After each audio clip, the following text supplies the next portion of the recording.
Hello everyone, ಎಲ್ಲರಿಗೂ ನಮಸ್ಕಾರ. Sankalp learning ಸೊಲ್ಯೂಷನ್ಸ್ಗೆ ಸ್ವಾಗತ. ನಾವು ಇವತ್ತಿಂದ ಸಮಾಜ ವಿಜ್ಞಾನ ವಿಷಯವನ್ನ ಕ್ರ್ಯಾಶ್ ಕೋರ್ಸ್ ಅಂತಂದ್ರೆ ಅತಿ ಕಡಿಮೆ ಸಮಯದಲ್ಲಿ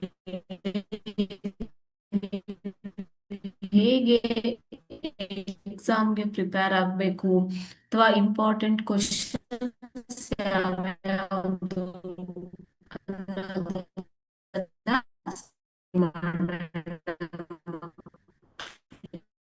ಓಕೆನಾ?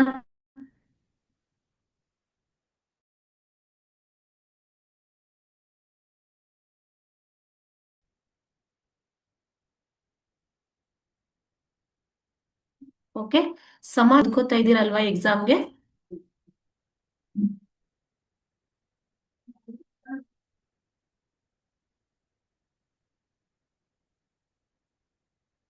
ಮೊದಲನೇ ಚಾಪ್ಟರ್ ಭಾರತಕ್ಕೆ ಯುರೋಪಿಯನ್ನರ ಆಗಮನ.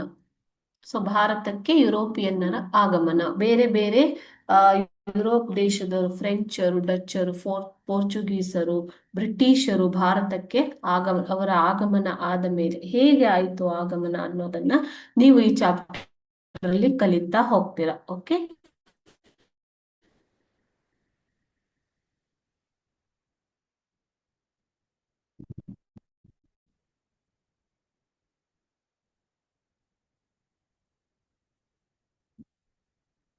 ಯುರೋಪಿಯನ್ನರೊಂದಿಗೆ ಹೊಂದಿದ್ದ ವ್ಯಾಪಾರ ಮತ್ತು ವಾಣಿಜ್ಯ ಸಂಬಂಧಗಳನ್ನ ತಿಳಿಯುವುದು. ಭಾರತಕ್ಕೆ ವ್ಯಾಪಾರಕ್ಕಾಗಿ ಬಂದಂತಹ ಯುರೋಪಿಯನ್ನರು ಯಾರ್ಯಾರು ಎಂಬುದನ್ನ ನೀವು ಆಲ್ರೆಡಿ ಕಲ್ತಿದ್ದೀರ ಅಲ್ವಾ? ಸೊ ಅದನ್ನ ತಿಳ್ಕೊಳ್ಳೋದು. ಯುರೋಪಿಯನ್ನರ ರಾಜಕೀಯ ಏಳಿಗೆಗೆ ಕಾರ್ನಾಟಿಕ್ ಯುದ್ಧಗಳು ಹೇಗೆ ಕಾರಣವಾದವು, ಹೆಚ್ಚಾಗಿ ಬ್ರಿಟಿಷರ ಏಳಿಗೆಗೆ ಹೇಗೆ ಕಾರಣವಾದವು, ಪ್ಲಾಸಿ ಕದನ, ಬಕ್ಸಾರ್ ಕದನಗಳ ಕಾರಣ ಮತ್ತು ಪರಿಣಾಮಗಳನ್ನು ತಿಳಿಯುವುದು, ಮತ್ತು ದ್ವಿ ಸರ್ಕಾರ ಪದ್ಧತಿಯನ್ನ ವಿವರಿಸೋರು. ಓಕೆನಾ?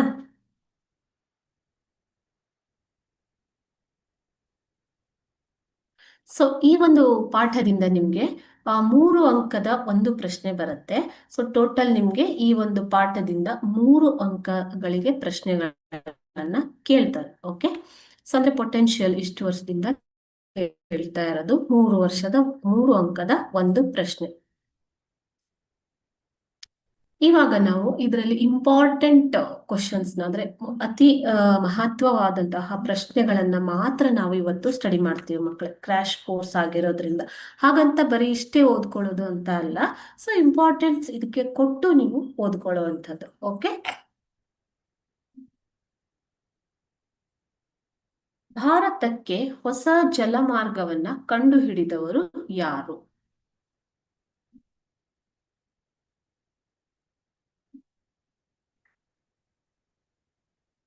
ಭಾರತಕ್ಕೆ ಹೊಸ ಜಲಮಾರ್ಗವನ್ನ ಕಂಡುಹಿಡಿದವರು ಯಾರು? ನಿಮ್ಗೆ ಗೊತ್ತಿರೋ ಹಾಗೆ ಭಾರತಕ್ಕೆ ಯುರೋಪಿಯನ್ನರು ಹೆಚ್ಚಾಗಿ ಜಲಮಾರ್ಗದ ಮೂಲಕ ಬಂದರು ಅಲ್ವಾ?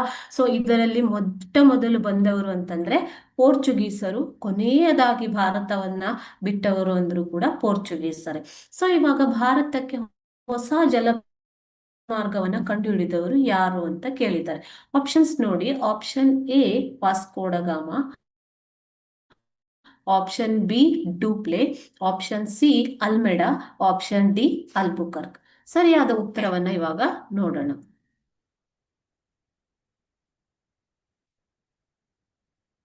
ಸೊ ಆಪ್ಷನ್ ಎ ವಾಸ್ಕೋಡಗಾಮ ಸರಿಯಾದ ಉತ್ತರ. ವಾಸ್ಕೋಡಗಾಮನು ಭಾರತಕ್ಕೆ ಹೊಸ ಜಲಮಾರ್ಗವನ್ನ 1498ರಲ್ಲಿ ಕಂಡು ಹಿಡಿದನು. ಸೊ ಇದಕ್ಕೆ ಆತನಿಗೆ ಯುರೋಪಿಯನ್ನರು, ಡಚ್ಚರು ಮತ್ತು ಇತರ ಯುರೋಪಿಯನ್ನರು ಸಹಾಯ ಮಾಡ್ತಾರೆ. ಯಾಕೆ ಅಂತಂದ್ರೆ ಮಕ್ಕಳೇ, ಇಲ್ಲಿ ಜಲಮಾರ್ಗವನ್ನ ಕಂಡು ಹಿಡಿಯುವಂತಹ ಅವಶ್ಯಕತೆ ಇದ್ದಿದ್ದರಿಂದ ಸುಮಾರು ವರ್ಷಗಳ ಕಾಲ ಯುರೋಪಿಯನ್ನರು ಈ ಕಾನ್ಸ್ಟಂಟಿನೋಪಲ್ ಮೂಲಕ ವ್ಯಾಪಾರ ಮಾಡ್ತಾ ಇದ್ದಿದ್ರಿಂದ ಮತ್ತು ಕಾನ್ಸ್ಟಂಟಿನೋಪಲ್ ಅನ್ನು ಅಟೋಮನ್ ಟರ್ಕರು ವಶಪಡಿಸಿಕೊಂಡಿದ್ದರಿಂದ ಈ ಒಂದು ಜಲಮಾರ್ಗ ಕಂಡುಹಿಡಿಯುವ ಅವಶ್ಯಕತೆ ಯುರೋಪಿಯನ್ನರಿಗೆ ಇತ್ತು. ಓಕೆನಾ?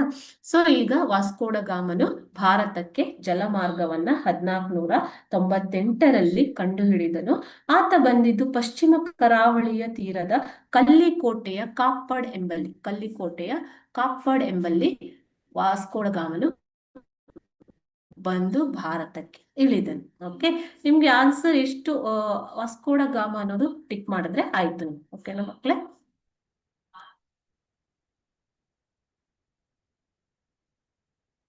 ಎರಡನೇ ಪ್ರಶ್ನೆ, ಮೊದಲ ಕಾರ್ನಾಟಿಕ್ ಯುದ್ಧವು ಈ ಒಪ್ಪಂದದೊಂದಿಗೆ ಕೊನೆಗೊಂಡಿತು ಅಂತ ಕೇಳಿದ್ದಾರೆ. ಸೊ ನಿಮ್ಗೆ ಗೊತ್ತಿರೋ ಹಾಗೆ ಬ್ರಿಟಿಷರು ಮತ್ತು ಫ್ರೆಂಚರ ನಡುವೆ 3 ಕಾರ್ನಾಟಿಕ್ ಯುದ್ಧಗಳು ನಡೆದವು ಅಲ್ವಾ. ದಕ್ಷಿಣ ಭಾರತದಲ್ಲಿ ಏಕಸ್ವಾಮ್ಯವನ್ನ ಸ್ಥಾಪಿಸುವ ಸಲುವಾಗಿ 3 ಕಾರ್ನಾಟಿಕ್ ಯುದ್ಧಗಳನ್ನ ಬ್ರಿಟಿಷರು ಮತ್ತು ಫ್ರೆಂಚರು ನಡೆಸಿದರು. ಸೊ ಇದರಲ್ಲಿ ಮೊದಲ ಕಾರ್ನಾಟಿಕ್ ಯುದ್ಧ ನಡೆದಿರುವಂತದ್ದು 1746ರಿಂದ 1748ರ ಅವಧಿಯಲ್ಲಿ. ಸೊ ಈ ಅವಧಿಯಲ್ಲಿ 1748ರಲ್ಲಿ ಈ ಯುದ್ಧವು ಕೊನೆಗೊಂಡಿತು. ಯಾವ ಒಪ್ಪಂದದೊಂದಿಗೆ ಯುದ್ಧ ಕೊನೆಗೊಂಡಿತು ಅಂತ ಕೇಳಿದ್ದಾರೆ ಮಕ್ಕಳೇ. ಓಕೆ, ಆಪ್ಷನ್ಸ್ ನೋಡಿ. Option A Pondicherry, option B Aix la Chapelle, option C Paris, option D Wandiwash. ಸರಿಯಾದ ಉತ್ತರ ಬಂದ್ಬಿಟ್ಟು option B Aix la Chapelle. ಈ ಒಪ್ಪಂದದೊಂದಿಗೆ ಮೊದಲ ಕಾರ್ನಾಟಿಕ್ ಯುದ್ಧವು ಕೊನೆಗೊಂಡಿತು. ಸೊ ಇದರಲ್ಲಿ ಆಕ್ಚುಲಿ ಮದ್ರಾಸ್ ಅನ್ನ ಫ್ರೆಂಚರು ವಶಪಡಿಸಿಕೊಂಡಿದ್ರು. ಆದರೆ ಒಪ್ಪಂದದ ಮೂಲಕ ಫ್ರೆಂಚರು ತಾವು ವಶಪಡಿಸಿಕೊಂಡ ಪ್ರಾಂತ್ಯಗಳನ್ನ ಬ್ರಿಟಿಷರಿಗೆ ಬಿಟ್ಟು ಕೊಡ್ತಾರೆ. ನೀವು ಓದಿರ್ತೀರ ಅಲ್ವಾ. ಲ್ಯಾಬೋರ್ಡನಾಯಿಸ್ ಎಂಬ ಫ್ರೆಂಚ್ ಸೇನಾ ಮುಖ್ಯಸ್ಥನು ಮದ್ರಾಸನ್ನು ವಶಪಡಿಸಿಕೊಂಡಿದ್ದು, ನಂತರ ಈ ಒಂದು ಏಕ್ಸ್ ಲಾ ಚಾಪೆಲ್ ಒಪ್ಪಂದದ ಮೂಲಕ ಯುದ್ಧವನ್ನ ಕೊನೆಗೊಳಿಸಿ ಪ್ರಾಂತ್ಯಗಳನ್ನ ಬ್ರಿಟಿಷರಿಗೆ ಬಿಟ್ಟುಕೊಡಬೇಕಾಯಿತು.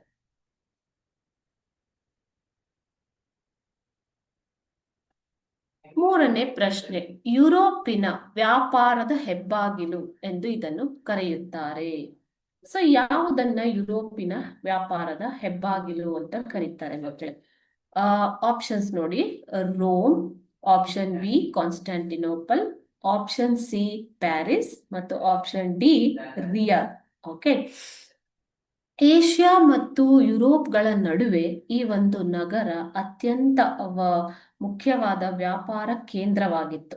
ಸೊ ಏಷ್ಯಾದ ಮೂಲಕ ವಸ್ತುಗಳನ್ನ ತೆಗೆದುಕೊಂಡು ಹೋಗಿ ಅಲ್ಲಿಂದ ಯುರೋಪಿಗೆ ವ್ಯಾಪಾರ ಮಾಡ್ತಾ ಇದ್ರು.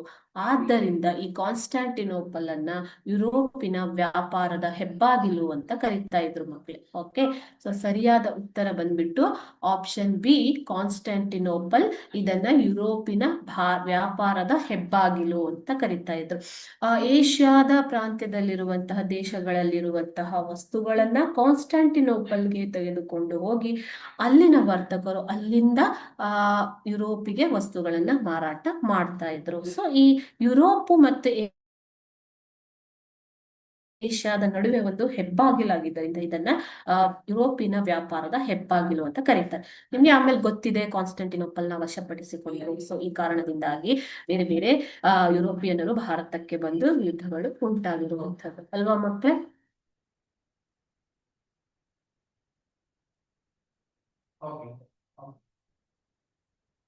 ನಾಲ್ಕನೇ ಪ್ರಶ್ನೆ, ದ್ವಿಸರಕಾರ ಪದ್ಧತಿಯನ್ನ ಜಾರಿಗೆ ತಂದವರು ಯಾರು ಅಂತ ಕೇಳಿದರು. ದ್ವಿಸರ್ಕಾರ ಪದ್ಧತಿಯನ್ನ ಜಾರಿಗೆ ತಂದವರು ಯಾರು?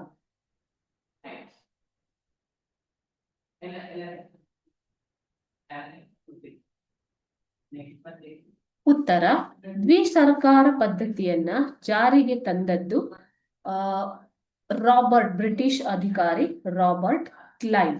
ಓಕೆ, ಸೊ ಇಲ್ಲಿ ದಕ್ಷಿಣ ಭಾರತವನ್ನ ವಶಪಡಿಸಿಕೊಂಡ ಮೇಲೆ ಬ್ರಿಟಿಷರು ಉತ್ತರ ಭಾರತದ ಪ್ರಾಂತ್ಯ ಮುಖ್ಯವಾಗಿ ಬಂಗಾಳದ ಮೇಲೆ ತಮ್ಮ ಕೇಂದ್ರೀಕರಣವನ್ನ ಮಾಡ್ತಾರೆ. ಬಂಗಾಳವನ್ನ ವಶಪಡಿಸಿಕೊಳ್ಳುವುದಕ್ಕೆ ಬ್ರಿಟಿಷರು ಪ್ರಯತ್ನವನ್ನ ಮಾಡ್ತಾರೆ.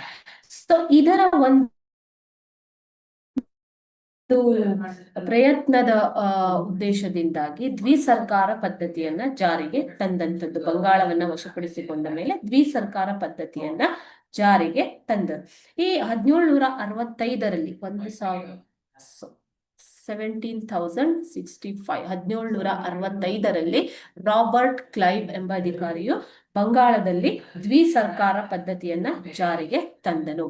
ಸೊ ಇದರ ಪ್ರಕಾರ ಕಂದಾಯ ಕಂದಾಯ ವಸೂಲಿ, ನಾಗರಿಕ ಮತ್ತು ಅಪರಾಧ ನ್ಯಾಯ ವಿಚಾರಣೆಯನ್ನ ಮಾತ್ರ ಭಾರತೀಯ ಅಧಿಕಾರಿಗಳಿಗೆ ನೀಡಲಾಯಿತು. ವಸೂಲಾದ ಕಂದಾಯ ಮತ್ತು ಅದರ ನಿರ್ವಹಣೆಯನ್ನ ಬ್ರಿಟಿಷರು ತಮ್ಮ ಹತ್ತಿರನೇ ಇಟ್ಟುಕೊಳ್ತಾರೆ. ಸೊ ಇದನ್ನೇ ದ್ವಿಸರ್ಕಾರ ಪದ್ಧತಿ ಅಂತ ಕರೀತಾರೆ. ಓಕೆ, ಸೊ ಯಾಕೆ ಈ ದ್ವಿಸರ್ಕಾರ ಪದ್ಧತಿಯನ್ನ ಜಾರಿಗೆ ತಂದರು? ತಮ್ಮ ವಾಣಿಜ್ಯ ಹಿತಾಸಕ್ತಿಯನ್ನ ಕಾಪಾಡಿಕೊಳ್ಳುವ ಸಲುವಾಗಿ ರಾಬರ್ಟ್ ಕ್ಲೈವ್ ಮೂಲಕ ಬ್ರಿಟಿಷರು ದ್ವಿಸರ್ಕಾರ ಪದ್ಧತಿಯನ್ನ ಜಾರಿಗೆ ತರ್ತಾರೆ.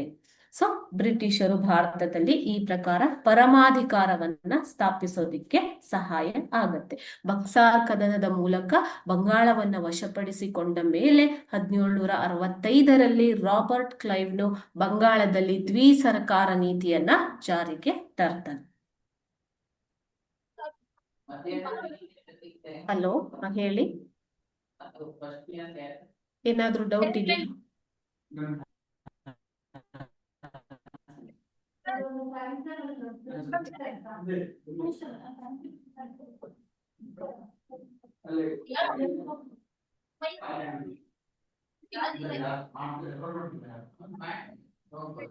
ಮ್ಯಾಮ್ ಇನ್ನೊಂದ್ಸಲಿ ಪ್ರಶ್ನೆ. ಹಲೋ ಮ್ಯಾಮ್ ಇನ್ನೊಂದ್ಸಲಿ ಎಕ್ಸ್ಪ್ಲೈನ್ ಮಾಡ್ರಿ. ಇನ್ನೊಂದ್ಸಲಿ ಎಕ್ಸ್ಪ್ಲೇನ್ ಮಾಡ್ಬೇಕಾ? ಯಾವ್ದು ಮ್ಯಾಮ್? ಫಸ್ಟ್ನೇದು, 4ನೇದು ದ್ವಿಸರ್ಕಾರ ಪದ್ಧತಿ. ಸೊ ಇಲ್ಲಿ ನಿಮ್ಗೆ ಕೇಳಿರೋ ಪ್ರಶ್ನೆ, ದ್ವಿಸರ್ಕಾರ ಪದ್ಧತಿಯನ್ನು ಜಾರಿಗೆ ತಂದ ಬ್ರಿಟಿಷ್ ಅಧಿಕಾರಿ ಯಾರು ಅಂತ, ಆಯ್ತಾ? ಸೊ ಆಕ್ಚುಲಿ ಇದು 1 ಮಾರ್ಕಿನ ಪ್ರಶ್ನೆ ಮಕ್ಕಳೇ. ದ್ವಿಸರ್ಕಾರ ಪದ್ಧತಿಯನ್ನು ಜಾರಿಗೆ ತಂದಿದ್ದು ಯಾರು? ರಾಬರ್ಟ್ ಕ್ಲೈವ್, ಬ್ರಿಟಿಷ್ ಅಧಿಕಾರಿ. ಆತನು 1765ರಲ್ಲಿ ಈ ಒಂದು ಪದ್ಧತಿಯನ್ನ ಜಾರಿಗೆ ತರ್ತಾನೆ. ಸೊ ಇದರ ಎಕ್ಸ್ಪ್ಲನೇಷನ್ ಈ ಕ್ವಶನ್ ಅಲ್ಲಿ ಕೇಳಿಲ್ಲ, ಬಟ್ ಇಲ್ಲಿ ಬಂದಿರೋದ್ರಿಂದ ನಾನು ನಿಮ್ಗೆ ಹೇಳ್ತಾ ಇದ್ದೀನಿ. ಓಕೆನಾ? ಸೊ ಇಲ್ಲಿ ಬಕ್ಸಾರ್ ಕದನದಲ್ಲಿ ಗೆದ್ದು ಬ್ರಿಟಿಷರು ಬಂಗಾಳವನ್ನ ವಶಪಡಿಸಿಕೊಂಡು. ಹೇಳಿ.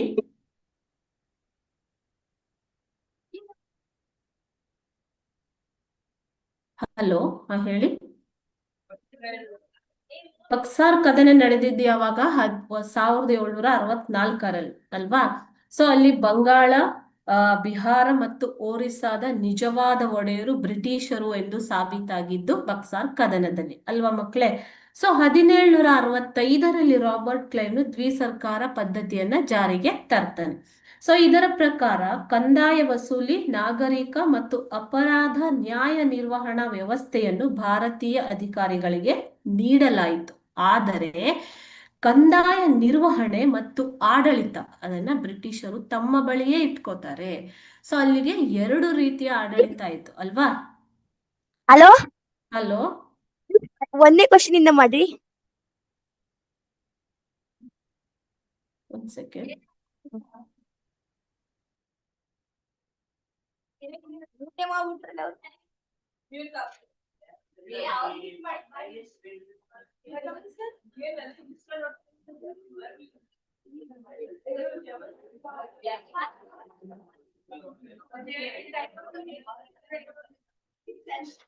ನೀವು ಜಾಯಿನ್ ಆಗಿರ್ಲಿಲ್ವಾ?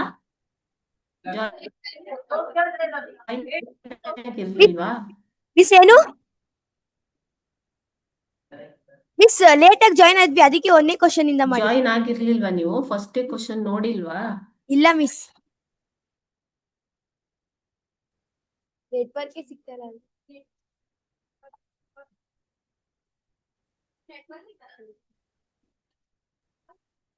ನಿಮ್ಗೆ ರೆಕಾರ್ಡೆಡ್ ಕಳಿಸ್ತಾರೆ ಅಲ್ವಾ? Okay miss.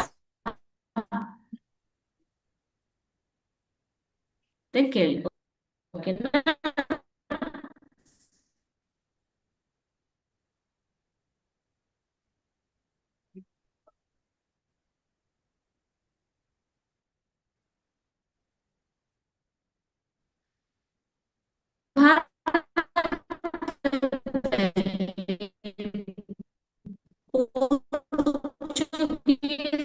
ಸಾಮ್ರಾಜ್ಯದ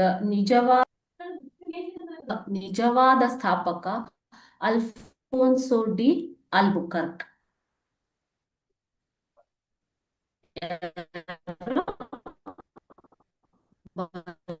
ನಿಜವಾದ ಸ್ಥಾಪಕ Alfonso D Albuquerque. Okay, ಅಲ್ಮೆಡಾ, Francis ಅಲ್ಮೆಡಾ ಭಾರತಕ್ಕೆ ವಾಸ್ತುಗಾಮನು ಕಂಡು ಹಿಡಿದ ನೀರಿನ ನೀತಿಯನ್ನ ಜಾರಿಗೆ ತಂದಿರುವಂತದ್ದು ನಿಮ್ಗೆ ಗೊತ್ತಿದೆ. ಫ್ರಾನ್ಸಿಸ್ಕೋ ಡಿ ಅಲ್ಮೆಡಾ ಮೊಟ್ಟ ಮೊದಲ ಪೋರ್ಚುಗೀಸರ ವೈಸ್ರಾಯ್. ಆದರೆ ಭಾರತದಲ್ಲಿ ಪೋರ್ಚುಗೀಸ್ ಸಾಮ್ರಾಜ್ಯದ ನಿಜವಾದ ಸ್ಥಾಪಕನಾಗಿ ಯಾರನ್ನ ಗುರುತಿಸ್ತಾರೆ? Alfonso D Albuquerque. ಓಕೆ,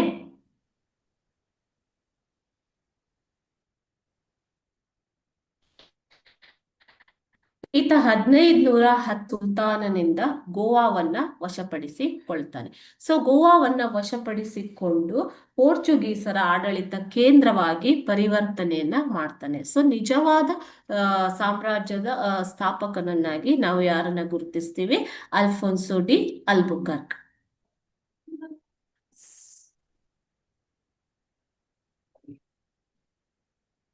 ಆರನೇ ಪ್ರಶ್ನೆ, ಭಾರತಕ್ಕೆ ಹೊಸ ಜಲಮಾರ್ಗವನ್ನ ಕಂಡುಹಿಡಿಯಲು ಕಾರಣವಾದ ಅಂಶಗಳನ್ನ ತಿಳಿಸಿರಿ ಅಂತ ಕೇಳಿದ್ದಾರೆ. ಓಕೆ, ಸೊ ಇಲ್ಲಿ ಬರೋದು ಈಗ ಕಾನ್ಸ್ಟಾಂಟಿನೋಪಲ್ ನಿಮ್ಗೆ ಗೊತ್ತಿದೆ, ಯುರೋಪಿನ ವ್ಯಾಪಾರದ ಹೆಬ್ಬಾಗಿಲು ಅಂತ ಏನು ನಾವು ಕಾನ್ಸ್ಟಾಂಟಿನೋಪಲ್ನ ಕರಿತಾ ಇದ್ರು. ಅದನ್ನ 1453ರಲ್ಲಿ ಆಟೋಮನ್ ಟರ್ಕರು ವಶಪಡಿಸಿಕೊಳ್ತಾರೆ. ಅಲ್ಲಿವರೆಗೂ ಯುರೋಪಿಯನ್ನರು ಕಾನ್ಸ್ಟಾಂಟಿನೋಪಲ್ನ ಮೂಲಕ ವ್ಯಾಪಾರವನ್ನ ನಡೆಸ್ತಾ ಇದ್ರು. ಸೊ ಆ 1453ರಲ್ಲಿ ಆಟೋಮನ್ ಟರ್ಕರು ವಶಪಡಿಸಿಕೊಂಡ ಮೇಲೆ ಆ ನಗರವನ್ನ ಸಂಧಿಸುವ ಎಲ್ಲ ವ್ಯಾಪಾರ ಮಾರ್ಗಗಳು ಯಾರ ನಿಯಂತ್ರಣಕ್ಕೆ ಹೋದವು? ಈಗ ಟರ್ಕರ ನಿಯಂತ್ರಣಕ್ಕೆ ಹೋದವು ಅಲ್ವಾ. ಸೊ ಆಟೋಮನ್ ಟರ್ಕರ ನಿಯಂತ್ರಣಕ್ಕೆ ಹೋಗ್ತವೆ. ಟರ್ಕರು ಈ ಮಾರ್ಗದ ವ್ಯಾಪಾರದ ಮೇಲೆ ತೀವ್ರವಾದ ತೆರಿಗೆಗಳನ್ನ ವಿಧಿಸೋದಿಕ್ಕೆ ಶುರು ಮಾಡ್ತಾರೆ. ತೆರಿಗೆ ಅಂತಂದ್ರೇನು ಮಕ್ಕಳೇ? ಟ್ಯಾಕ್ಸ್ ನ ವಿಧಿಸೋದಿಕ್ಕೆ ಶುರು ಮಾಡ್ತಾರೆ, ಸುಂಕ. ಪರಿಣಾಮವಾಗಿ ಯುರೋಪಿನ ವರ್ತಕರಿಗೆ ಈ ಮಾರ್ಗದ ವ್ಯಾಪಾರ ಲಾಭದಾಯಕವಾಗಿ ತೋರಲಿಲ್ಲ. ಸೊ ವ್ಯಾಪಾರದಲ್ಲಿ ಅವರು ನಷ್ಟವನ್ನ ಅನುಭವಿಸುವಂತೆ ಆಯಿತು. ಸೊ ಈ ಒಂದು ಕಾರಣದಿಂದಾಗಿ ಭಾರತಕ್ಕೆ ಹೊಸ ಜಲಮಾರ್ಗವನ್ನ ಕಂಡುಹಿಡಿಯೋದಿಕ್ಕೆ ಪ್ರೇರೇಪಣೆ ನೀಡಿತು. ಓಕೆ,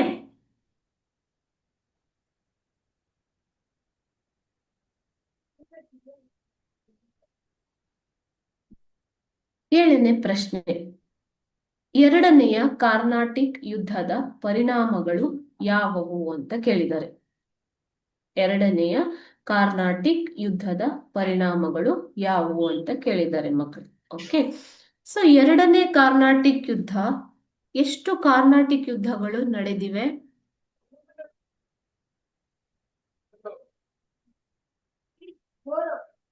ಎಷ್ಟು ಕಾರ್ನಾಟಿಕ್ ಯುದ್ಧಗಳು ನಡೆದಿವೆ?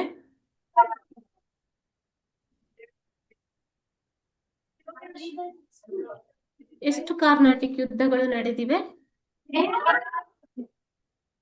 3 ಕಾರ್ನಾಟಿಕ್ ಯುದ್ಧಗಳು ನಡೆದಿವೆ ಅಲ್ವಾ. ಸೊ ಯಾರ ನಡುವೆ ನಡೆದಿರುವಂತದ್ದು ಕಾರ್ನಾಟಿಕ್ ಯುದ್ಧ? ಬ್ರಿಟಿಷರು ಮತ್ತು ಫ್ರೆಂಚರ ನಡುವೆ ನಡೆದಂತಹದ್ದು ಕಾರ್ನಾಟಿಕ್ ಯುದ್ಧ. ಓಕೆ, ಸೊ ದಕ್ಷಿಣ ಭಾರತವನ್ನ ವಶಪಡಿಸಿಕೊಳ್ಳೋದಿಕ್ಕೆ, ಏಕಸ್ವಾಮ್ಯವನ್ನ ಸಾಧಿಸೋದಿಕ್ಕೆ ಈ ಯುದ್ಧವು ಬ್ರಿಟಿಷರಿಗೆ ಸಹಕಾರಿ ಆಯಿತು. ಸೊ ಇದರಲ್ಲಿ ಮೊದಲನೇ ಕಾರ್ನಾಟಿಕ್ ಯುದ್ಧ 1746ರಿಂದ 48ರವರೆಗೆ ನಡೆಯುತ್ತೆ ಮಕ್ಕಳೇ.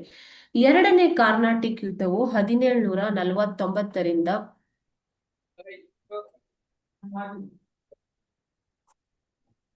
1754ರವರೆಗೆ ಎರಡನೆಯ ಕಾರ್ನಾಟಿಕ್ ಯುದ್ಧವು ನಡೆಯುತ್ತೆ. ಓಕೆ, ಸೊ ರಾಬರ್ಟ್ ಕ್ಲೈವ್ ಏನ್ ಮಾಡ್ತಾನೆ?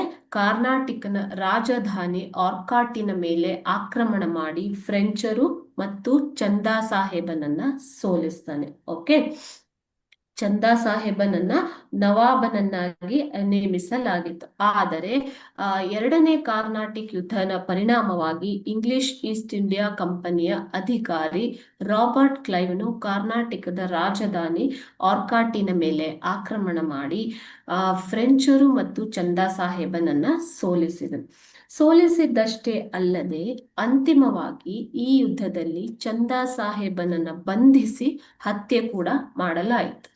ಬ್ರಿಟಿಷರು ಏನ್ ಮಾಡ್ತಾರೆ, ಚಂದಾ ಸಾಹೇಬನ ಜಾಗದಲ್ಲಿ ಅನ್ವರುದ್ದೀನನ ಮಗನಾದ ಮಹಮ್ಮದ್ ಅಲಿಯನ್ನ ನವಾಬನನ್ನಾಗಿ ನೇಮಕ ಮಾಡ್ತಾರೆ. ಕೊನೆಗೆ ಎರಡನೇ ಕಾರ್ನಾಟಿಕ್ ಯುದ್ಧವು ಪಾಂಡಿಚೇರಿ ಒಪ್ಪಂದದ ಮೂಲಕ ಮುಕ್ತಾಯ ಆಗತ್ತೆ. ಇದನ್ನ ಮುಕ್ತಾಯ ಮಾಡಲಾಗತ್ತೆ. ಫ್ರೆಂಚರು ಡುಪ್ಲೆಯನ್ನ ಹಿಂದಕ್ಕೆ ಕರೆಸಿಕೊಳ್ತಾರೆ. ಓಕೆ, ಈ ಯುದ್ಧವು ಫ್ರೆಂಚರಿಗೆ ರಾಜಕೀಯ ಹಿನ್ನಡೆಯನ್ನ ತಂದಿದ್ದಲ್ಲದೆ ಬ್ರಿಟಿಷರಿಗೆ ಒಂದು ಪ್ರತಿಷ್ಠೆಯನ್ನ ತಂದು ಕೊಡುತ್ತೆ. ಇದು ಎರಡನೆಯ ಕಾರ್ನಾಟಿಕ್ ಯುದ್ಧದ ಪರಿಣಾಮ.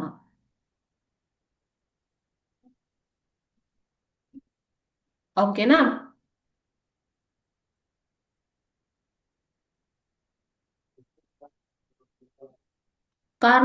ಮೂರನೇ ಕಾರ್ನಾಟಿಕ್ ಯುದ್ಧ ಯಾವಾಗ ನಡೀತು ಮಕ್ಕಳೇ? 1756ರಿಂದ 63ರವರೆಗೆ. ಈ ಮೂರನೇ ಕಾರ್ನಾಟಿಕ್ ಯುದ್ಧವನ್ನ ವಾಂಡಿವಾಶ್ ಕದನ ಅಂತ ಕರೀತಾರೆ. ಓಕೆ, ವಾಂಡಿವಾಶ್ ಕೋಟೆಗೆ ಕೌಂಟ್ ಡಿ ಲ್ಯಾಲ್ಯೂ ಮುತ್ತಿಗೆ ಹಾಕಿದ ಪರಿಣಾಮವಾಗಿ ಈ ಒಂದು ಮೂರನೇ ಕಾರ್ನಾಟಿಕ್ ಯುದ್ಧ ನಡೆಯುತ್ತೆ. ಓಕೆ, ಸೊ ಇಲ್ಲಿ ಕೂಡ ಬ್ರಿಟಿಷರು ತಮ್ಮ ಏಕಸ್ವಾಮ್ಯವನ್ನ ಸಾಧಿಸ್ತಾರೆ. ಇವು ಕಾರ್ನಾಟಿಕ್ ಯುದ್ಧಗಳು. ಆಯ್ತಾ? ಸೊ ಇವಾಗ ದಕ್ಷಿಣ ಭಾರತದಲ್ಲಿ ತಮ್ಮ ಏಕಸ್ವಾಮ್ಯವನ್ನ ಸಾಧಿಸಿದ ಮೇಲೆ ಬ್ರಿಟಿಷರು ಉತ್ತರ ಭಾರತದ ಕಡೆಗೆ ಮುಖ ಮಾಡ್ತಾರೆ. ಬಂಗಾಳ, ಒರಿಸ್ಸಾ ಮತ್ತು ಇತರ ರಾಜ್ಯಗಳನ್ನ ಸಂಸ್ಥಾನಗಳನ್ನ ವಶಪಡಿಸಿಕೊಳ್ಳುವ ಸಲುವಾಗಿ. ಸೊ ಇದರ ಪರಿಣಾಮವಾಗಿ ಬಂಗಾಳವನ್ನು ವಶಪಡಿಸಿಕೊಂಡ ಮೇಲೆ ನಡೆದಿರುವಂತದ್ದು ಬಕ್ಸಾರ್ ಕದನ. ಓಕೆ, ಸೊ ಪ್ಲಾಸಿ ಕದನದ ನಂತರ ಬರುವಂತದ್ದು ಇಲ್ಲಿ ಬಕ್ಸಾರ್ ಕದನ. ಈ ಬಕ್ಸಾರ್ ಕದನವು ಯಾರ ನಡುವೆ ನಡೆದಿದ್ದು? ಮೀರ್ ಖಾಸಿಂ ಮತ್ತು ಬ್ರಿಟಿಷರ ನಡುವೆ ನಡೆದಿರುವಂತದ್ದು ಅಲ್ವಾ? ಸೊ ಮೀರ್ ಖಾಸಿಂ ಒಬ್ಬ ಉತ್ತಮ ಆಡಳಿತಗಾರನಾಗಿದ್ದ.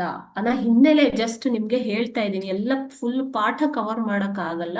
ಸೊ ಅದಕ್ಕೋಸ್ಕರ ಅದರ ಹಿನ್ನೆಲೆ ಹೇಳ್ಬಿಟ್ಟು ಪರಿಣಾಮ ಹೇಳ್ತೀನಿ. ಓಕೆನಾ? ಸೊ ಆದರೆ ಆತ ತಾನು ಸ್ವತಂತ್ರ ನವಾಬನನ್ನಾಗಿ ಘೋಷಣೆ ಮಾಡ್ಕೋತಾನೆ. ಯಾರು? ಮೀರ್ ಖಾಸಿಂ. ಇದರಿಂದ ಯಾಕೆ ಮೀರ್ ಖಾಸಿಂ ಸ್ವತಂತ್ರ ನವಾಬನನ್ನಾಗಿ ಘೋಷಣೆ ಮಾಡ್ಕೋತಾನೆ ಅಂತಂದ್ರೆ, ಸೊ ಅಲ್ಲಿ ದಸ್ತಕ್ಗಳು, ಪರವಾನಗಿ, ದಸ್ತಕ್ ಅಂತಂದ್ರೆ ಏನು ಮಕ್ಕಳೇ? ವ್ಯಾಪಾರ ಪರವಾನಗಿ, ಲೈಸೆನ್ಸ್ ಅಂತ ಕೇಳ್ಬೋದು ನೀವು. ಸೊ ಈ ಪರವಾನಗಿಯನ್ನ ಬ್ರಿಟಿಷರು ದುರುಪಯೋಗ ಮಾಡ್ಕೊಳ್ತಾ ಇದ್ದಿದ್ದರಿಂದ ನಷ್ಟ ಉಂಟಾಗ್ತಾ ಇತ್ತು. ಸೊ ಇದರ ಪರಿಣಾಮವಾಗಿ ಆತ ಬ್ರಿಟಿಷರ ವಿರುದ್ಧ ಸಿಡಿದೇಳ್ತಾನೆ. ಸಂಘಟನಾತ್ಮಕವಾಗಿ ಆತ ಹೋರಾಟವನ್ನ ಮಾಡ್ತಾನೆ. ಆದರೆ ಇಲ್ಲಿ ಆತನಿಗೆ ಸಪೋರ್ಟ್ ಅಂದ್ರೆ ಬೆಂಬಲ ಸಿಗದೆ ಇರೋದ್ರಿಂದ ಸೋಲ್ಬೇಕಾಯ್ತು ಬಕ್ಸಾರ್ ಕದನದಲ್ಲಿ. ಓಕೆನಾ? ಸೊ ಬಕ್ಸಾರ್ ಕದನ ನಡೆದಿದ್ದು 1764ರಲ್ಲಿ. ಶಾ ಆಲಂ ತನ್ನ ಇದರ ಪರಿಣಾಮ ಏನಾಯ್ತು ಅಂತ ಹೇಳ್ತೀನಿ.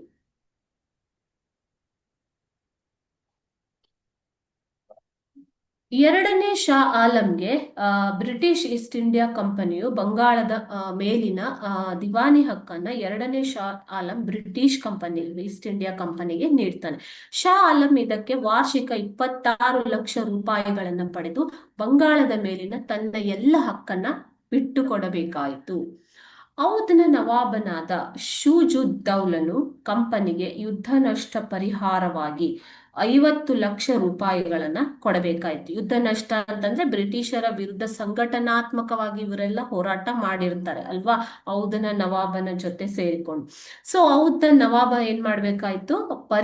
ಯುದ್ಧ ನಷ್ಟದ ಪರಿಹಾರವಾಗಿ ಬ್ರಿಟಿಷರಿಗೆ 50 ಲಕ್ಷ ರೂಪಾಯಿಗಳನ್ನ ಕೊಡಬೇಕಾಯ್ತು. ಸೊ ಮೀರ್ ಜಾಫರ್ ಮರಣ ಹೊಂದಿದ್ದರಿಂದ ಅವನ ಮಗನಿಗೆ ವಿಶ್ರಾಂತಿ ವೇತನವನ್ನ ನೀಡಿ ಬಂಗಾಳದ ಪೂರ್ಣ ಆಡಳಿತವನ್ನ ಕಂಪನಿಯು ವಹಿಸಿಕೊಂಡಿತು. ಕಂಪನಿ ಅಂತಂದ್ರೆ ಇಲ್ಲಿ ಬ್ರಿಟಿಷ್ ಈಸ್ಟ್ ಇಂಡಿಯಾ ಕಂಪನಿಯು ವಹಿಸಿಕೊಂಡಿತು.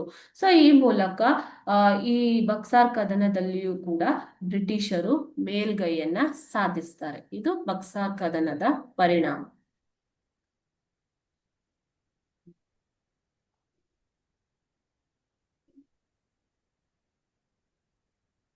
ಬಕ್ಸಾರ್ ಕದನವು ಬ್ರಿಟಿಷರು ಬಂಗಾಳ, ಬಿಹಾರ ಮತ್ತು ಒರಿಸ್ಸಾದ ನಿಜವಾದ ಒಡೆಯರೆಂದು ದೃಢೀಕರಿಸಿತು.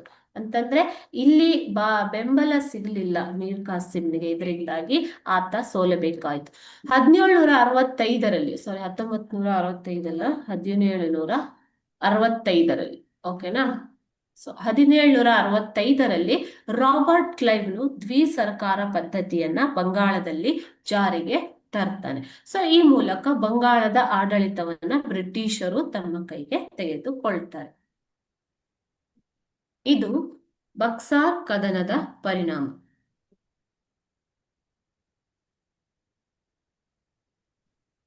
ನೆಕ್ಸ್ಟ್ ಈ ಪಾಠದಲ್ಲಿ ನಿಮ್ಗೆ ಬರುವಂಥದ್ದು ಪ್ಲಾಸಿ ಕದನ, ಬಕ್ಸಾರ್ ಕದನ, ಕಾರ್ನಾಟಿಕ್ ಯುದ್ಧಗಳು. ಇವಾಗ ಪ್ಲಾಸಿ ಕದನದ ಕಾರಣ ಮತ್ತು ಪರಿಣಾಮಗಳನ್ನ ನೋಡೋಣ. ಪ್ಲಾಸಿ ಕದನಕ್ಕೆ ಕಾರಣ ಮತ್ತು ಪರಿಣಾಮಗಳು ಏನು ಅಂತ ಕೇಳಿದ್ದಾರೆ. ಪ್ಲಾಸಿ ಕದನ ನಡೆದಿರೋದು ಯಾವಾಗ ನಡೆದಿರೋದು ಪ್ಲಾಸಿ ಕದನ? 1757 ಅಲ್ವಾ? ಸೊ ಯಾರ ನಡುವೆ ನಡೆದಿದ್ದು? ಪ್ಲಾಸಿ ಕದನ ಅಂದ ತಕ್ಷಣ ನಿಮ್ಗೆ ಬರ್ಬೇಕಾದ ಹೆಸರು ಯಾರು? ಬಂಗಾಳದ ಒಬ್ಬ ಯುವ ನವಾಬನಾದ ಸಿರಾಜುದ್ದೌಲಾ ಅಲ್ವಾ? ಸಿರಾಜುದ್ದೌಲನಿಗೂ ಮತ್ತು ಬ್ರಿಟಿಷರಿಗೂ ಪ್ಲಾಸಿ ಕದನ ನಡೆದಿದ್ದಂಥದ್ದು 1757ರಲ್ಲಿ. ಸೊ ಈ ಪ್ಲಾಸಿ ಕದನಕ್ಕೆ ಕಾರಣವೇನು? ಇವಾಗ ದಸ್ತಕ್ಗಳು, ಓಕೆ. ಸೊ ಆಕ್ಚುಲಿ ಬಂಗಾಳದಲ್ಲಿ 1717ರಲ್ಲಿ ಮುಘಲ್ ದೊರೆಯಾದಂತಹ ಫಾರೂಕ್ ಸಿಯಾರ್ ಮೊದಲ ಬಾರಿಗೆ ದಸ್ತಕ್ಗಳನ್ನ ನೀಡ್ತಾನೆ. ದಸ್ತಕ್ ಅಂತಂದ್ರೆ ಪರವಾನಗಿ ಮಕ್ಕಳು, ಲೈಸೆನ್ಸ್, ಓಕೆ. ಸೊ ಈ ಲೈಸೆನ್ಸ್ ಅನ್ನ ಅಥವಾ ಪರವಾನಗಿಯನ್ನ ಬ್ರಿಟಿಷರು ದುರುಪಯೋಗ ಪಡಿಸಿಕೊಳ್ತಾ ಇರ್ತಾರೆ, ಓಕೆ. ಆವಾಗ್ಲಿಂದಲೂ ಬ್ರಿಟಿಷರು ಇದನ್ನ ದುರುಪಯೋಗ ಪಡಿಸಿಕೊಳ್ತಾ ಇರ್ತಾರೆ. ಸೊ ಈ ಕಾರಣದಿಂದಾಗಿ ಆಗಾಗ ಘರ್ಷಣೆ ಆಗ್ತಾ ಇರುತ್ತೆ ಬ್ರಿಟಿಷರು ಮತ್ತು ನವಾಬರಿಗೆ. ಸೊ ಈ ದಸ್ತಕ್ಗಳನ್ನ ನಂತರವೂ ಕೂಡ 1756ರಲ್ಲಿ ಅಲಿವರ್ದಿ ಖಾನ್ ನಿಧನನಾಗ್ತಾನೆ, ಬಂಗಾಳದ ನವಾಬ. ಅದರ ನಂತರ ಸಿರಾಜುದ್ದೌಲನಿಗೆ ಬಂಗಾಳದ ಆಡಳಿತವನ್ನ ವಹಿಸಿಕೊಡಲಾಗುತ್ತೆ. ಬ್ರಿಟಿಷ್ ಈಸ್ಟ್ ಇಂಡಿಯಾ ಕಂಪನಿಯು ನೀಡಿದ್ದ ವ್ಯಾಪಾರ ಅನುಮತಿ ಪತ್ರಗಳನ್ನು ಕಸ್ಟಮ್ ಸುಂಕವನ್ನು ತಪ್ಪಿಸಲು ತಮ್ಮ ಖಾಸಗಿ ವ್ಯಾಪಾರಕ್ಕೂ ಇವುಗಳನ್ನ ಅವರು ಬಳಕೆ ಮಾಡ್ತಾ ಇದ್ರು. ಇದರಿಂದ ಬಂಗಾಳದ ನವಾಬನ ಬೊಕ್ಕಸಕ್ಕೆ ನಷ್ಟ ಉಂಟಾಯಿತು. ಮೊದಲನೇ ಕಾರಣ ಬಂದ್ಬಿಟ್ಟು ದಸ್ತಕ್ಗಳ ದುರ್ಬಳಕೆ, ಓಕೆ. ಸೊ ಇದು ಒಂದು ಕಾರಣ. ಎರಡನೆಯದಾಗಿ ಅನುಮತಿ ಇಲ್ಲದೆ ಬ್ರಿಟಿಷರು ಕೋಟೆಯನ್ನ ದುರಸ್ತಿ ಮಾಡಿರುವಂಥದ್ದು. ಬಂಗಾಳದ ನವಾಬನಾದ ಸಿರಾಜುದ್ದೌಲಾ ಅವರಿಗೆ ತಿಳಿಸದೆ ಬ್ರಿಟಿಷ್ ಈಸ್ಟ್ ಇಂಡಿಯಾ ಕಂಪನಿಯು ಕಲ್ಕತ್ತಾದ ಫೋರ್ಟ್ ವಿಲಿಯಂ ಅನ್ನು ಬಲಪಡಿಸಿ ಅದರಲ್ಲಿ ಫಿರಂಗಿಗಳು ಅಂತಂದ್ರೆ ಬಂದೂಕುಗಳು, ಯುದ್ಧ ಶಸ್ತ್ರಾಸ್ತ್ರಗಳು, ಆಯ್ತಾ. ಈ ಶಸ್ತ್ರಾಸ್ತ್ರಗಳನ್ನ ಶೇಖರಣೆ ಮಾಡುವ ಸಲುವಾಗಿ ಬಂಗಾಳದ ನವಾಬನಿಗೆ ತಿಳಿಸದೆ ಫೋರ್ಟ್ ವಿಲಿಯಂ ಅನ್ನ ವಶಪಡಿಸಿಕೊಂಡು ಅದನ್ನ ದುರಸ್ತಿ ಮಾಡ್ತಾರೆ, ಓಕೆ. ದುರಸ್ತಿ ಅಂದ್ರೆ ರಿಪೇರಿ. ಸೊ ಇದು ನವಾಬನ ಆಕ್ರೋಶಕ್ಕೆ ಕಾರಣವಾಗತ್ತೆ. ಒಂದನೇದಾಗಿ ಮುಖ್ಯವಾಗಿ ಇದನ್ನ ನೆನ್ಪಿಟ್ಕೊಳ್ಳಿ. ಪ್ಲಾಸಿ ಕದನಕ್ಕೆ ಕಾರಣ ಅಂತ ಕೇಳಿದಾಗ ದಸ್ತಕ್ಗಳ ದುರ್ಬಳಕೆ, ಅನುಮತಿ ಇಲ್ಲದೆ ಕೋಟೆಯ ದುರಸ್ತಿ, ಮತ್ತು ಮೂರನೆಯದಾಗಿ ಕಪ್ಪು ಕೋಟೆ ದುರಂತ. ಸಿರಾಜನು ಬ್ರಿಟಿಷರ ಆಕ್ರಮಣದಿಂದಾಗಿ ಕಲ್ಕತ್ತಾದಲ್ಲಿ 146 ಬ್ರಿಟಿಷ್ ಅಧಿಕಾರಿಗಳು ಮತ್ತು ಸೈನಿಕರು ನವಾಬನಿಂದ ಬಂಧಿತರಾದಂತಹ ಘಟನೆ ನಡೆಯಿತು. ಸೊ ಈ ಒಂದು ಫೋರ್ಟ್ ವಿಲಿಯಂ ಅನ್ನ ವಶಪಡಿಸಿಕೊಂಡಿದ್ದರಿಂದ ಫೋರ್ಟ್ ವಿಲಿಯಂ ಅನ್ನ ಸಿರಾಜುದ್ದೌಲನು ಗೆದ್ದು ಅಲ್ಲಿ ಸೈನಿಕರನ್ನ ಸೆರೆ ಹಿಡಿತಾನೆ, ಓಕೆ. ಸೊ ಅದರಲ್ಲಿ 146 ಬ್ರಿಟಿಷ್ ಸೈನಿಕರನ್ನ ಒಂದು ಚಿಕ್ಕ ಕೊಠಡಿಯಲ್ಲಿ ಬಂಧಿಸಿಡ್ತಾನೆ. ಇದರಲ್ಲಿ 123 ಮಂದಿ ಅಸುನೀಗಿದರು. ಸೊ ಇದನ್ನ ಕಪ್ಪು ಕೋಟೆ ದುರಂತ ಅಂತ ಕರೀತಾರೆ ಮಕ್ಕಳೇ. ಸೊ ಈ ಒಂದು ಘಟನೆಯಿಂದಾಗಿ ಬ್ರಿಟಿಷರು ಆಕ್ರೋಶಗೊಂಡರು. ಅವರ ಆಕ್ರೋಶವನ್ನ ಇದು ಹೆಚ್ಚಿಗೆ ಮಾಡುತ್ತೆ. ಸೊ ಇವೆಲ್ಲ ಸೇರಿ ರಾಬರ್ಟ್ ಕ್ಲೈವ್ನು ಉಗ್ರ ಕೋಪದಲ್ಲಿ ಬಲಿಷ್ಠ ಸೇನೆಯೊಂದಿಗೆ ಬಂಗಾಳಕ್ಕೆ ಬರ್ತಾನೆ. ಸೊ ಇದೇ ಒಂದು 3 ಕಾರಣಗಳು ಪ್ಲಾಸಿ ಕದನ ನಡೆಯೋದಿಕ್ಕೆ ಕಾರಣ ಆಗತ್ತೆ, ಓಕೆನಾ. ಸೊ ಈ 3 ಕಾರಣ ನೀವು ಬರೆದ್ರೆ ಸಾಕು. ಏನದು ಹೇಳಿ? ಒಂದು ದಸ್ತಕ್ಗಳ ದುರುಪಯೋಗ, ಎರಡನೆಯದು ಅನುಮತಿ ಇಲ್ಲದೆ ಕೋಟೆಯನ್ನ ದುರಸ್ತಿ ಮಾಡಿದ್ದು, ಮತ್ತು ಕಪ್ಪು ಕೋಣೆಯ ದುರಂತ. ಸಿರಾಜುದ್ದೌಲನು ಪೋರ್ಟ್ ವಿಲಿಯಂ ಅನ್ನ ಗೆದ್ದು ಬ್ರಿಟಿಷ್ ಸೈನಿಕರನ್ನ ಬಂಧಿಸಿ ಇಡ್ತಾನೆ. ಅದರಲ್ಲಿ ಕೆಲವು ಸೈನಿಕರು ಅಸುನೀಗ್ತಾರೆ. ಈ ಘಟನೆ ರಾಬರ್ಟ್ ಕ್ಲೈವ್ನ ಆಕ್ರೋಶಕ್ಕೆ ಕಾರಣ ಆಗತ್ತೆ. ಈ 3 ಕಾರಣಗಳಿಂದಾಗಿ ಪ್ಲಾಸಿ ಕದನ ನಡೆಯುತ್ತೆ. ಓಕೆ, ಸೊ ಹಾಗಾದ್ರೆ ಪ್ಲಾಸಿ ಕದನ ನಡೆದ ಮೇಲೆ ಇದರ ಪರಿಣಾಮ ಏನಾಯ್ತು? ಪರಿಣಾಮಗಳು, ಈ ಯುದ್ಧವು, ಈ ಪ್ಲಾಸಿ ಕದನದಲ್ಲಿ ರಾಬರ್ಟ್ ಕ್ಲೈವ್ ಮಾಣಿಕ್ ಚಂದ್, ನೇಮಿಚಂದ್, ಜಗತ್ ಸೇಠ್, ಬಂಗಾಳದ ಲೇವಾದೇವಿಗಾರರು ಮತ್ತು ಇತರ ಶ್ರೀಮಂತರನ್ನ ತನ್ನತ್ತ ಸೆಳೆದುಕೊಂಡು ಯುದ್ಧಕ್ಕೆ ಬೆಂಬಲವನ್ನ ತೆಗೆದುಕೊಳ್ತಾನೆ.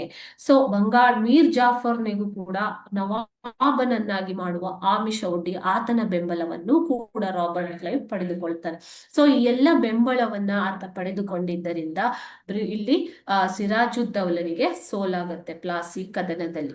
ಸೊ ಈ ಯುದ್ಧವು ಭಾರತೀಯರಲ್ಲಿ ಅನೈಕ್ಯತೆ ಅಂದ್ರೆ ಏಕತೆ, ಒಗ್ಗಟ್ಟು ಇಲ್ಲದೆ ಇರುವಂಥದ್ದು, ಅಸಂಘಟತೆ ಮತ್ತು ಈ ಕಾಲದ ವ್ಯಾಪಾರಿ ವರ್ಗದಲ್ಲಿದ್ದ ಲೋಭಿತನವನ್ನ ಅಂದ್ರೆ ದುರಾಸೆಗೋಸ್ಕರ ವ್ಯಾಪಾರಿಗಳು ಕೂಡ ಬ್ರಿಟಿಷರಿಗೆ ಬೆಂಬಲವನ್ನ ಕೊಡ್ತಾರೆ.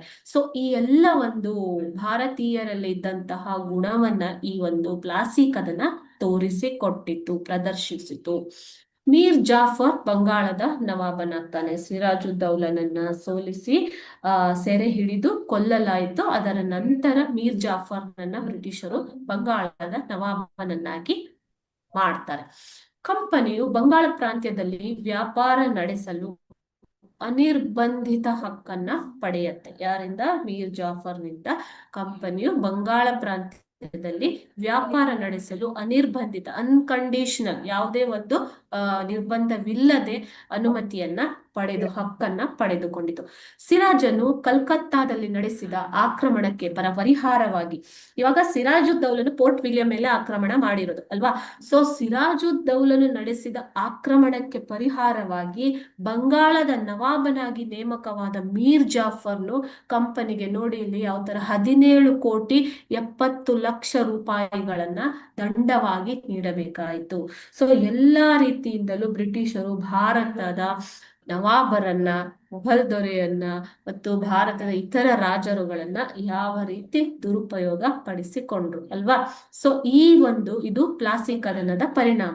ಮುಂದೆ ನಿಮ್ಗೆ ಗೊತ್ತೇ ಇದೆ, 1764ರಲ್ಲಿ ಬಕ್ಸಾರ್ ಕದನದ ಮೂಲಕ ಬ್ರಿಟಿಷರು ಮೀರ್ ಕಾಸಿಂನನ್ನು ಕೂಡ ಸೋಲಿಸ್ತಾರೆ. ಸೊ ಇಲ್ಲಿಗೆ ಬ್ರಿಟಿಷರು ಭಾರತದಲ್ಲಿ ತಮ್ಮ ಅಧಿಪತ್ಯವನ್ನ ಸಾಧಿಸ್ತಾರೆ. ಇದು ಭಾರತಕ್ಕೆ ಯುರೋಪಿಯನ್ನರ ಆಗಮನ.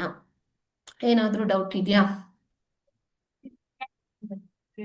ಸೊ ಇದರಲ್ಲಿ ಬರುವಂತಹದ್ದು ನಿಮ್ಗೆ 3 ಕದನಗಳು: ಪ್ಲಾಸಿ ಕದನ, ಬಕ್ಸಾರ್ ಕದನ, ಕಾರ್ನಾಟಿಕ್ ಯುದ್ಧಗಳು. ಈ 3ಅನ್ನ ನೀವು ಚೆನ್ನಾಗಿ ಅಭ್ಯಾಸ ಮಾಡ್ಕೋಬೇಕು, ನೆನ್ಪಿಟ್ಕೋಬೇಕು. ಅದರ ಕಾರಣಗಳೇನು, ಪರಿಣಾಮಗಳೇನು, ಅಷ್ಟೇ. ಓಕೆನಾ?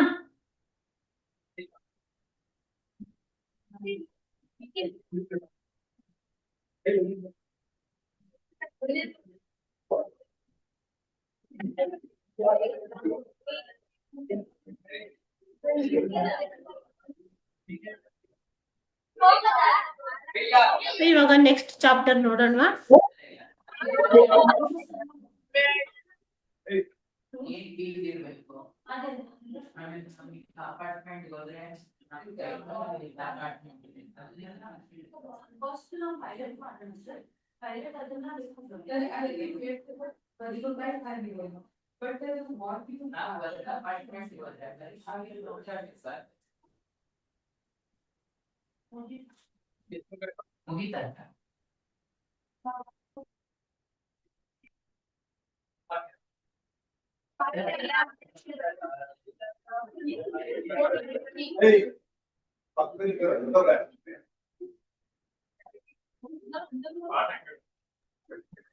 ಸೊ ನೆಕ್ಸ್ಟ್ ಕ್ಲಾಸ್ ಅಲ್ಲಿ ನಾವು 2ನೇ ಚಾಪ್ಟರ್ ಬ್ರಿಟಿಷ್ ಆಳ್ವಿಕೆಯ ವಿಸ್ತರಣೆಯನ್ನ ನೋಡೋಣ. ಓಕೆನಾ? ಸೊ ಏನೇ ಡೌಟ್ ಇದ್ರು ನೀವು ಕೇಳ್ಬಹುದು, ಮತ್ತೆ ಇದನ್ನ ಚೆನ್ನಾಗಿ ಓದ್ಕೊಳ್ಳಿ. ಇದರಲ್ಲಿ ಇಸ್ವಿಗಳು, ಕಾರಣಗಳು, ಬರೀ 3 ಕದನ ಅಷ್ಟೇ. ಅದರ ಇಸ್ವಿ, ಕಾರಣ ಮತ್ತು ನಿಮ್ಗೆ ಇಲ್ಲಿ ಕಾನ್ಸ್ಟಂಟಿನೋಪಲ್ ಯಾವ ರೀತಿ ವ್ಯಾಪಾರ ಕೇಂದ್ರವಾಗಿತ್ತು, ಇದಿಷ್ಟನ್ನು ನೀವು ಕಾನ್ಸಂಟ್ರೇಟ್ ಮಾಡ್ಕೊಳ್ಳಿ. ಓಕೆನಾ? Thank you everyone. ಎಲ್ಲರಿಗೂ ಧನ್ಯವಾದ. ನೆಕ್ಸ್ಟ್ ಕ್ಲಾಸಲ್ಲಿ 2ನೇ ಮತ್ತು 3ನೇ ಚಾಪ್ಟರ್ನ ಕವರ್ ಮಾಡೋದಕ್ಕೆ ಟ್ರೈ ಮಾಡೋಣ. ಓಕೆ.